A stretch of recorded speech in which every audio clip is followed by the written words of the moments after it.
agak jarang dibahas ya. Kenapa takwa ditingkatkan? Untuk mengentaskan problem kehidupan kita. Bahkan nanti ada yang belum berdoa, saking tinggi ya takwanya, itu masalahnya diselesaikan oleh Allah tanpa dia meminta.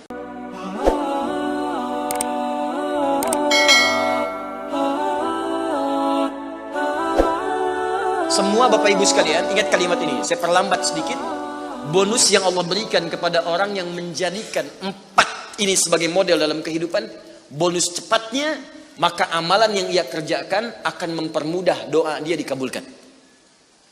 Tadi saya contohkan sedikit kan, syuhada nggak usah ditanya, orang-orang para syuhada itu bahkan sebelum wafatnya diberikan jalan-jalan kemudahan oleh Allah. Bahkan sebelum wafat kalau benar syahidnya, itu banyak doanya yang dikabulkan. Bukankah para ulama bagian dari mujahid fisabilillah? Berapa banyak para ulama yang mengangkat tangannya dikabulkan? Imam Ahmad bin Hanbal pernah lewat, kemudian ada seorang mengatakan, "Syekh, anak saya sakit, tolong doa kepada Allah." Kata Imam Ahmad, "Kamu ini doa-doa sendiri," katanya. Imam Ahmad ingin mengajarkan, kamu kan masih punya lisan.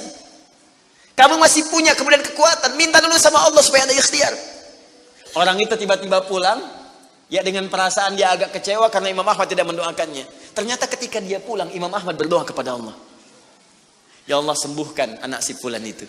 Pulang, anaknya sembuh. Allahu Akbar. Di doa ulama itu kalau benar kealimannya, kalau benar ilmunya dan khasyahnya kepada Allah, itu hujah di lisannya. Bahkan firasatnya nyata. Kadang dikasih dalam mimpi, kadang kemudian bermohon kepada Allah tanpa diketahui. Ada. Solihin juga demikian. Bahkan turun Quran surah ke-5 ayat 35. Ya. Paling kanan sebelah bawah, ya ayyuhalladzina amanu taqullaha wabtaghu ilaihil wasilah. Hai orang-orang beriman, tingkatkan terus takwamu kepada Allah dan jadikan takwa itu sebagai wasilah untuk meminta kepada Allah dari apa yang engkau inginkan. Dan kalau Anda cari takwa di Quran, bentuknya amal soleh. Tidak pernah kalimat takwa disebutkan dalam Al-Quran kecuali pada umumnya akan menyebut amal soleh. Contoh, kalimat takwa pertama langsung disebutkan orangnya di Al-Baqarah ayat 2. Dzalikal kitabu la hudal lil. Siapa mutakin orang takwa di sini? Sebutkan ayat 3 dan 4-nya. Alladzina yu'minuna bil ghaib wa yuqimunas. Lihat sini. Iman dulu. Iman baru kemudian salat. Masih ingat di pertemuan lalu? Sebuah amal menjadi soleh kalau didahului oleh apa? Iman. Di iman itu nggak akan dipisahkan dengan amal soleh. Ada iman, maka amal berubah jadi soleh. Dalilnya Quran surah ke-103. Walas innal insana lafi illal ladzina amanu iman wa amilis soleh. Amal soleh. Apa wujudnya amal soleh itu? Jadi rumus cepatnya begini. Iman akan melahirkan sebuah amal yang dengan sifat iman ini menjadi soleh. Kalau iman dipadukan dengan amal soleh, maka akan berubah menjadi takwa namanya. Karena itu ketika Allah menyebutkan kalimat takwa dalam Al-Quran, baik dengan kata benda, ya, noun, muttaqin, muttaqun, atau kata kerja, verb, fi'il, tattaqun, yattaqun, ittaqau, pasti setelahnya akan bertemu dengan iman dan amal saleh. Dzalikal kitabu la hudalil. Siapa mutakin orang takwa di sini? Alladzina yu'minuna bil ghaib wa iman lis salat. Wa mimma razaqnahum infaq dan seterusnya. Al-Baqarah 183. Ya ayyuhalladzina amanu kutiba alaikumus iman, ya ayyuhalladzina amanu kutiba alaikumus syiyam, puasa. Kama kutiba alal ladzina min la'allakum taqwa. Jelas? Maka ketika lihat rumusannya, lihat formulanya. Ini agak jarang dibahasnya. Perhatikan formulanya. Kata Allah di Quran surah ke-5 ayat ke-35. Ya ayyuhalladzina amanu. Hai orang-orang yang telah beriman. Alhamdulillah modal ini ada. Masih beriman? Alhamdulillah. Berarti modalnya sudah ada kan? Nih, yang dipanggil ini. Hai orang-orang yang telah beriman. Yang belum beriman tidak haid. Ittaqullah. Tingkatkan takwamu kepada Allah. Yang diminta ini. Perhatikan rumusnya. Hai orang-orang yang telah beriman, tingkatkan takwamu kepada Allah. Wabtaghu ilaihil wasilah. Dan carilah dengan peningkatan takwa ini wasilah untuk mengabulkan doa-doa yang kita mohonkan. Jadi kalau kita ingin cepat dikabulkan doanya, dituntaskan persoalan hidupnya, maka kata Allah rumusnya tingkatkan apa? Takwa. Sekarang kita ingin tingkatkan takwa, apa rumusnya? Takwa itu formulanya iman plus. Nah, intinya di sini amal soleh. Jadi kalau kita kumpulkan amal soleh, kumpulkan, itu salah satunya ciri meningkatkan takwa. Kenapa takwa ditingkatkan? Untuk mengentaskan problem kehidupan kita. Bahkan nanti ada yang belum berdoa, saking tingginya takwanya, itu masalahnya diselesaikan oleh Allah tanpa dia meminta. Dalilnya Ustaz, Quran surah ke-65. Di akhir ayat kedua. Di akhir ayat kedua, di awal ayat ketiga. Wa may yattaqillaha yaj'al lahu makhraja wa yarzuqhu min haitsu la. Siapa yang mampu meningkatkan takwanya kepada Allah, salatnya meningkat dari yang fardu tambah sunnah, amalan hartanya meningkat dari zakat tambah infak, amalan Qur'annya meningkat dari sekedar baca mulai kemudian tilawah atau mulai menghafalkannya, amalan puasanya meningkat dari Ramadan mencari sunnah-sunnahnya, tingkatkan. Maka pengertian persamaannya ya ja'allahu makhraja. Semakin meningkat takwanya, semakin aku tuntaskan semua persoalan kehidupannya. Jadi Bapak Ibu kayaknya nggak dapat masalah, padahal Anda tuh mengalami masalah sebetulnya. Cuman masalahnya sebelum dialami diringankan oleh Allah sehingga seakan-akan tak terasa. Ada yang langsung masalah dihadapkan di depannya, tapi diberikan ketenangan dalam jiwanya sehingga perasaannya nikmat saja. Padahal sebelumnya tidak begitu. Macet, sebelumnya menghujat, kadang mencela, klakson nggak berhenti, ya, bikin status juga, langsung kasih komen negatif, ya. Jakarta kesini banjir, siapa gubernurnya? Misalnya nama. Apa solusinya? Ini begini, ini begitu. Apa solusinya?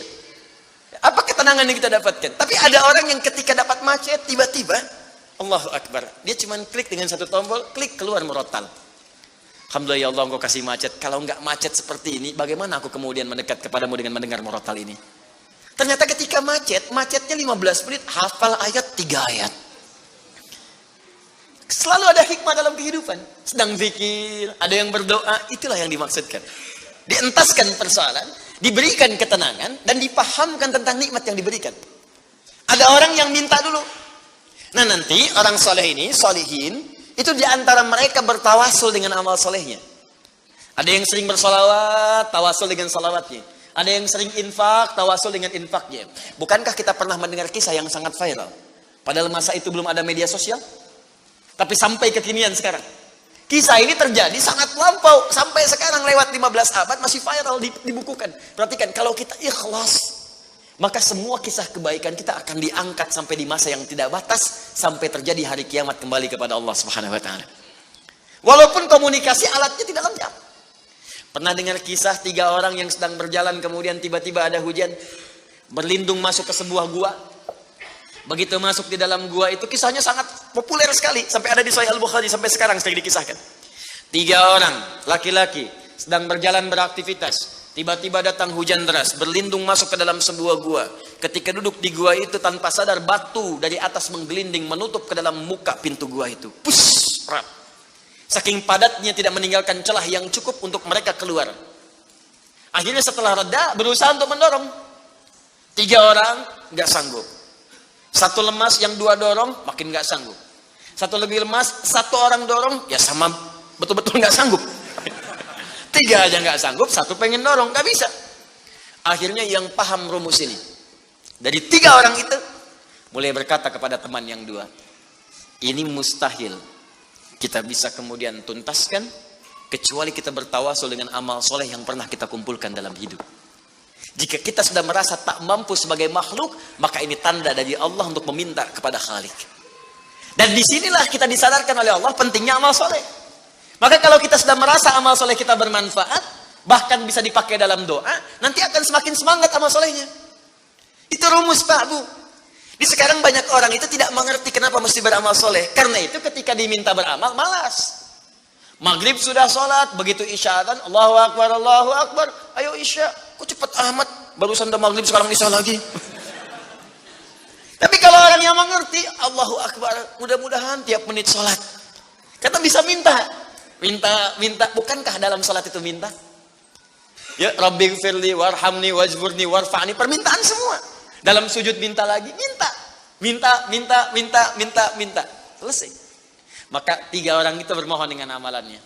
Yang satu mengatakan, ya Allah, saya punya seorang ibu yang saya baktikan hidup saya untuk melayani beliau. Saya bekerja pulang kemudian tidak pernah saya mengambil sesuatu sebelum ibu saya dulu. Apa yang saya lakukan sebelum tidur, saya kemudian siapkan susu untuknya saat bangun, kemudian saya berikan terlebih dahulu. Saya tidak pernah menyentuh makanan sebelum ibu saya terlebih dahulu menyentuhnya. Satu kali saya datang, ya Allah, mendapati beliau sudah tertidur. Maka saya tidak berani menyentuh kemudian makanan itu. Dan saya punya kebiasaan ketika bangun saya siapkan air susu. Ya, saya bayangkan ibu memberikan ASI kepada saya, maka sekarang saatnya saya memberikan susu kepadanya. Kemudian saya tunggu di sampingnya, saya sampai ibu saya tertidur sampai bangun. Ketika dia bangun, saya tidak pernah terangkan kepadanya bahwa saya memegang nampan itu dari sejak malam sampai dia bangun. Kemudian saya tuangkan, saya minumkan kepada beliau, setelah beliau menyentuh baru saya makan. Kalau ini menjadi amal soleh yang pernah saya kerjakan, ya Allah, dan Engkau ridha dengannya, mohon bebaskan kami dari kungkungan batu ini. Yang tadinya tidak bergerak, begitu didorong bergeser. Mau keluar masih susah. Ya, ini pertanda dari Allah ingin mendengar semua amalan-amalannya supaya adil terdengar keseluruhannya. Kedua, ya Allah, saya pernah mimpin suatu perusahaan. Kalau bahasa kita sekarang, saya pernah punya bisnis, ya Allah. Kemudian ada karyawan saya, tiba kemudian pamit meninggalkan pekerjaan, tapi gajinya belum saya berikan. Lantas saya simpan gaji itu, dia tak kunjung datang. Kemudian saya berinisiatif, ya Allah, untuk menjadikan gajinya dia sebagai modal. Karena khawatir kalau pulang nilainya sudah berkurang. Maka dibelikanlah oleh saya, ya Allah, kambing. Kemudian dikelola kambing itu. Sampai bertahun-tahun datang, kambingnya sudah penuh, ya Allah, dengan berbagai kandang. Ternak sudah banyak. Selapangan sudah kumpul. Begitu dia datang, saya berikan kepadanya semuanya itu, dia mengatakan, kamu bercanda ya? Gaji saya kan cuma 1 juta, kenapa dibalikin tiba-tiba ada 1000 kambing? Orang ini mengatakan, kamu bercanda. Kata orang tadi, tidak, saya tidak bercanda, tapi ini hak kamu yang saya kembalikan. Dikisahkan kisahnya, saya belikan kambing, saya jaga dengan rawat dengan baik. Lantas dia mengambil semua kambing itu, ya Allah, tanpa memberikan kepadaku sedikit pun. Makasih ya, pergi gitu kan. Masya Allah. Ya gitu, kalau Baduy itu unik gitu ya, bukan yang di sini, Arab maksudnya, ya. Unik gitu. Jadi lugu, polos, berangkat. Ya, apa yang terjadi? Maka aku pun, ya Allah, menerima dengan berharap ridhomu saja tanpa meminta imbalan sedikit pun darinya. Dia pergi meninggalkanku, aku mengharap ridho darimu. Maka aku bermohon kepadamu, ya Rabb, kalau dengan itu kemudian engkau ridho, maka bebaskan kami dari kungkungan batu ini. Didorong, geser lagi. Perhatikan bagian yang ketiga ini. Ini tidak mudah karena termasuk bagian dari dosa besar. Meninggalkan dosa besar mendatangkan anugerah yang berlimpah tanpa batas.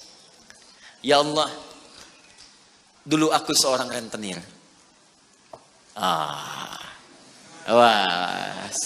banyak sekarang ini. Ya, yang benjol-benjol, yang catat-catat. Dulu aku seorang rentenir. Ya. Kemudian, ya Allah, aku pinjamkan kepada orang-orang untuk mengambil bunga yang berlipat dan lebih banyak. Tapi aku mencintai seorang putri dari pamanku. Setiap aku lamar dia selalu menolak. Putrinya itu orang soleh, Pak, Bu, baik. Makanya di Quran jelas orang soleh nggak akan dipertemukan dengan yang kurang baik. Tapi jangan pesimis dulu. Caranya jadi orang baik dulu, nanti akan diarahkan pada yang baik. Sabar. Datang sendiri nanti. Ya. Maka apa yang terjadi? Satu saat aku punya kesempatan karena pamannya ternyata butuh modal, aku pinjamkan. Lama dia kemudian tidak bayar-bayar sampai menggelinding hutangnya begitu banyak terkumpul. Datanglah kemudian anak gadisnya kepadaku untuk minta keringanan. Maka aku katakan kepadanya, Malam ini pun hutang bapak aku akan lunasi seluruhnya tanpa kecuali kalau malam ini engkau mau bergaul denganku. Maka anak perempuan itu sedih, merasa terancam, tapi tak mampu berbuat banyak untuk bapaknya. Dia pasrah kemudian mengiyakan. Di malam itulah sejak aku siap-siap untuk menggaulinya, tiba-tiba si gadis itu dengan fitrah lisannya mengatakan, nih kalau orang nggak pernah maksiat, ini kalimatnya itu tinggi sekali, besar, pengaruhnya banyak. Kata perempuan ini, ittaqillah, paman, bertakwalah kepada Allah. Satu kalimat di gadis itu menggetarkan pada jiwaku, melahirkan rasa takut yang sangat dalam. Aku lari meninggalkannya sambil mengatakan, sudah, bapakmu tak ada utang lagi padaku, dan aku lari meninggalkannya. Ya Allah, kalau dengan perbuatan itu engkau ridha yang menjadikan aku bertobat sampai sekarang, maka mohon ya Allah bebaskan kami dari kungkungan batu ini. Begitu mau didorong, batunya sudah menggelinding jauh meninggalkan mulut gua itu. Kumpulan amal saleh yang digunakan wasilah untuk berdoa terkadang akan cepat mampu mengabulkan apa yang kita mohonkan. Apalagi kalau yang dimintakan adalah pengalaman meninggalkan perbuatan maksiat yang besar. Kadang maksiat-maksiat itu jangan diikuti. Jauhi, tinggalkan. Nanti saat butuh, minta dengan amalan itu. Itu boleh, ayatnya ada.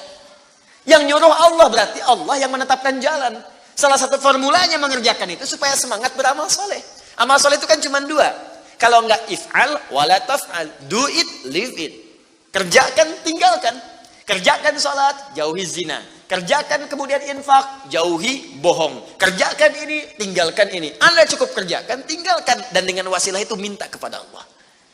Jelas sampai sini?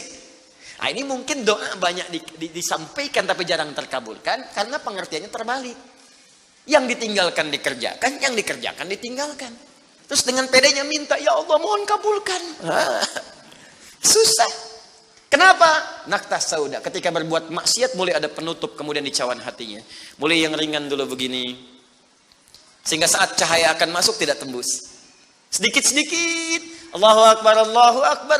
Dulu belum dengar adzan sudah ke masjid. Sekarang sudah dengar adzan masih belum semangat tuh ke masjid.